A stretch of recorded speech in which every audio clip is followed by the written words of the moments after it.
আসসালামু আলাইকুম সবাইকে। এইচএসসি 26-এর মানবিকের পোলাপান, কি খবর তোমাদের? কেমন চলছে পড়াশোনা? দেখতে দেখতে কিন্তু 2024 শেষ হয়ে 2025 চলে আসলো, অর্থাৎ নতুন বছর। একটা কথা খুবই শোনা যায় সবার কাছ থেকে, নিউ ইয়ার নিউ রেজুলেশন। আজকে সেই নিউ রেজুলেশন তোমাদের সাথে একটু শেয়ার করার জন্যই আমি চলে আসলাম, তোমাদের সবার প্রিয় নাজমুল করিম অর্ণব ভাইয়া। আচ্ছা, আজকে আমরা যে বিষয়টি নিয়ে আলোচনা করব সেটি তোমরা অবশ্যই দেখতে পাচ্ছ ইতোমধ্যে, নতুন বছরের প্ল্যান কি। এই প্ল্যানগুলো যেগুলো লিখে রেখেছি আমি এখানে, এগুলো কিন্তু আমি নিজের উপর অ্যাপ্লাই করব। অর্থাৎ আজকে আমি ভাবলাম যে আমি আমার স্টুডেন্টদেরকে যেসব কথা বলি, এই কথাগুলো আমি নিজেও যদি অ্যাপ্লাই করা শুরু করি তাহলে বিষয়টা কেমন হয়। অর্থাৎ আজকে আমরা তোমাদের শিক্ষক এবং তোমরা এক রাস্তায় আমরা হাঁটবো। চলো আজকে একটু হাঁটা যাক সেই রাস্তায়। অর্থাৎ নতুন বছরে তুমি তোমার নিজেকে কিভাবে গঠন করবা। তুমি এইচএসসি 26-এর, অর্থাৎ তোমার কিছুদিন পরে কিন্তু তোমাদের কলেজের পরীক্ষা, সময় পেরো হইলেই তুমি দেখবা এইচএসসির জন্য মডেল টেস্ট শুরু হয়ে যাবে, পরবর্তী মেইন পরীক্ষা, তারপরে কি আসবে, অ্যাডমিশন। এই সময় নিজেকে যে কাজটা করতে হবে সবার আগে গুছায় নাও। অর্থাৎ তুমি তোমার কলেজ শুরু হওয়ার পর অনেকেই বলবা যে হ্যাঁ পড়াশোনা করেনি, এবং এরকম মেসেজ আমি আমার ইনবক্সে অনেক পাই।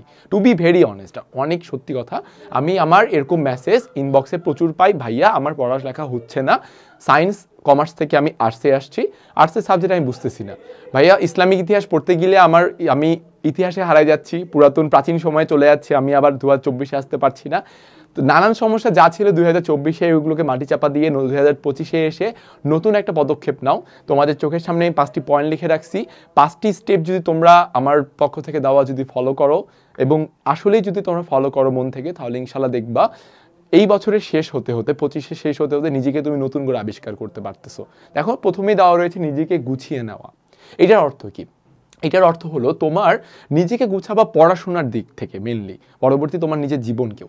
অর্থাৎ পড়াশোনা করবা তুমি কিভাবে, পড়াশোনা করার একটা কাঠামোগত ওয়ে আছে, একটা সুন্দর সঠিক পথ আছে। সবাই কি করে, অনেকে ঘোড়া ডিঙিয়ে ঘাস খায়, বা অনেকে কি করে একসাথে সকল পড়া শেষ করে ফেলে, একদিনে সব সাবজেক্ট শেষ করবে এরকম টার্গেট রাখে। আসলে আলটিমেটলি তাদের কিছুই হয় না। তো এরকম ক্ষেত্রে আমাদের যে কোর্সটি আছে, তোমরা ইতিমধ্যে অনেকে এখানে এনরোল করেছো, যারা এখনো এনরোল করনি, যারা অনেকে ভাবছো যে আসলে এই কোর্সটিতে এনরোল করা আদৌ ঠিক হবে কিনা, তারা নিশ্চয়ই আমি তাদেরকে বলবো আমাদের হালকেনস্টাইন এইচএসসির একাডেমিক এবং অ্যাডমিশনের হিউম্যানিটিসের যে কোর্সটি রয়েছে, একাডেমিক টু অ্যাডমিশন, এই কোর্সের ডেমো ক্লাসগুলো তোমরা দেখো আগে, যেই ক্লাসে আমরা শতভাগ কোয়ালিটি মেনটেন করার জন্য প্রাণবদ্ধ, এবং সেই কোয়ালিটি দেখেই আমি নিশ্চিত তোমরা অবশ্যই কোর্সটিতে এনরোল করে ফেলবা।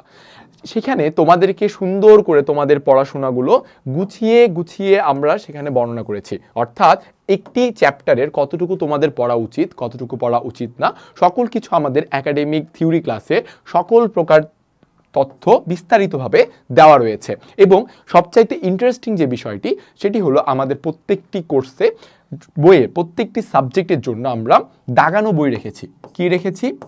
দাগানো বই, যেটি ভাইয়া বাংলাদেশে কেউ দেয় না, প্রথম আমরাই তোমাদেরকে প্রোভাইড করতেছি। অর্থাৎ পৌরনীতি, অর্থনীতি, সমাজবিজ্ঞান, সমাজকর্ম, তোমার যেই সাবজেক্ট হোক না কেন, সেই সাবজেক্টের প্রত্যেকটা চ্যাপ্টারের ইম্পর্টেন্ট লাইনগুলো, যেগুলো তোমার সৃজনশীল লিখলে সৃজনশীলে একটা মাখন সৃজনশীল হবে, কিংবা একটা প্রোডাক্টিভ সৃজনশীল হবে, সেই সৃজনশীলের লাইনগুলোই আমরা দাগিয়ে নিচ্ছি তোমাদেরকে পিডিএফ আকারে। অর্থাৎ এই কোর্সে তুমি একেবারে সকল কিছু কিন্তু পেয়ে যাচ্ছ, তাই না? পরবর্তী দেখো যে পয়েন্টটি আমি দিয়েছি এখানে, সেটি হলো নিজেকে নিয়ন্ত্রণ করা। কোথা থেকে নিয়ন্ত্রণ করবা এখন? অতিরিক্ত পড়া থেকে ভাইয়া না, নিজেকে নিয়ন্ত্রণ করবা ওই সকল ব্যাড ওয়েগুলো থেকে যেগুলো তোমাকে পড়ালেখা থেকে ডিস্ট্র্যাক্ট করে ফেলে, অনেক দূরে নিয়ে ঠেলে যায়।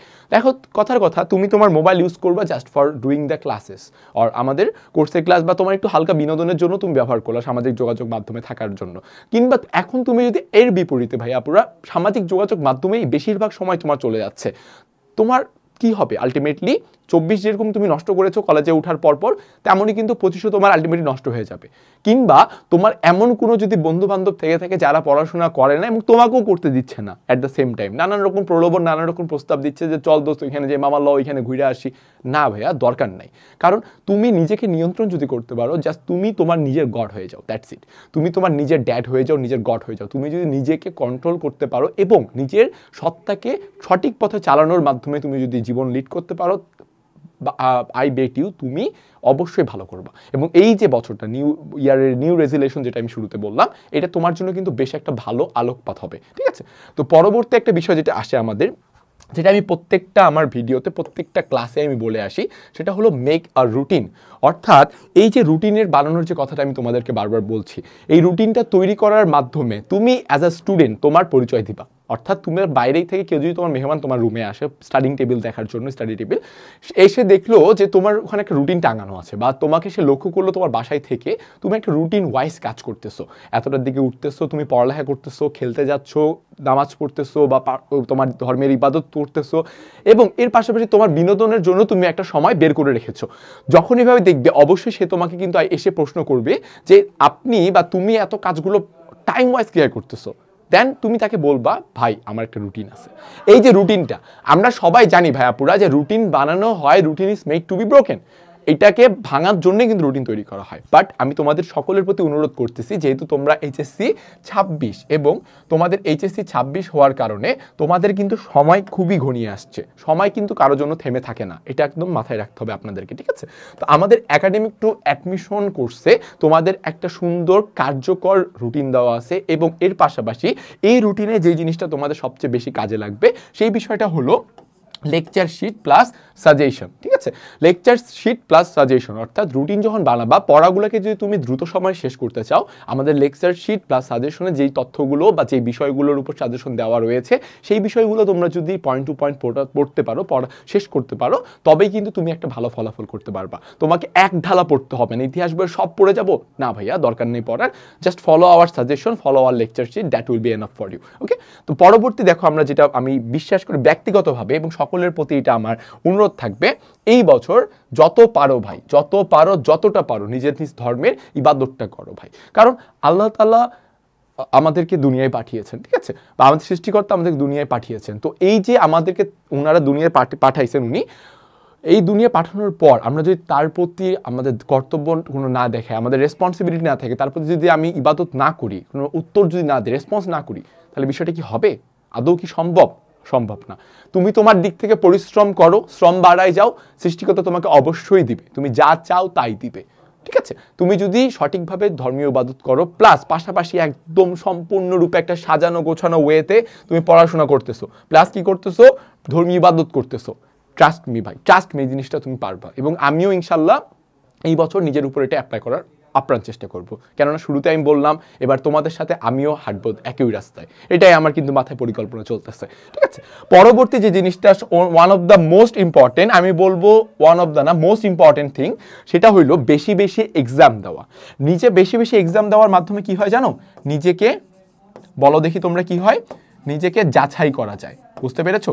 নিজেকে যাচাই করা যায়, অর্থাৎ তুমি যদি নিজেকে যাচাই করো, যাচাই করার মাধ্যমে তুমি কিন্তু বুঝতে পারবা তোমার আপস ডাউনটা কোথায়, তোমার স্ট্রেংথ কোথায়, তোমার উইকনেস কোথায়, you will know each and everything, সব কিছু তুমি জানতে পারবা।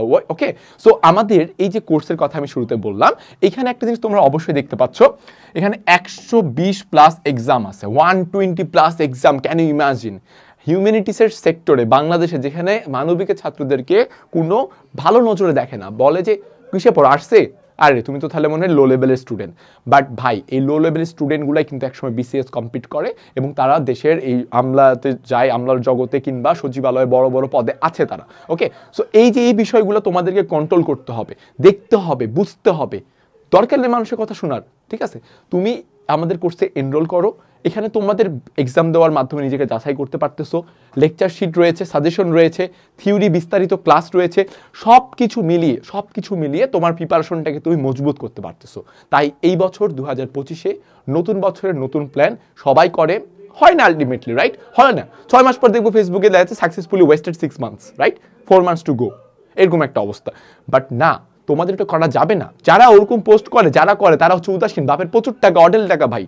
তোমার বাপের হোটেল টাকা থাকলেও দরকার নেই, তোমার ওই টাকা না, জাস্ট রিমাইন্ড দ্যাট, তোমার ওইটা না। তোমার নিজের পরিচিতি গঠনের জন্য পরিশ্রম করতে হবে, পড়তে হবে, এবং সৃষ্টিকর্তার প্রতি বিশ্বাস রাখতে হবে, নিজের প্রতি বিশ্বাস রাখতে হবে, এবং তুমি পারবে। এটাই হলো সর্বশেষ কথা। তাই এই বছর নতুনভাবে নিজেকে গঠন করো, যেই কয়েকটা পয়েন্ট তোমাদেরকে বললাম মানার চেষ্টা করো, ইনশাল্লাহ জয় তোমার হবে।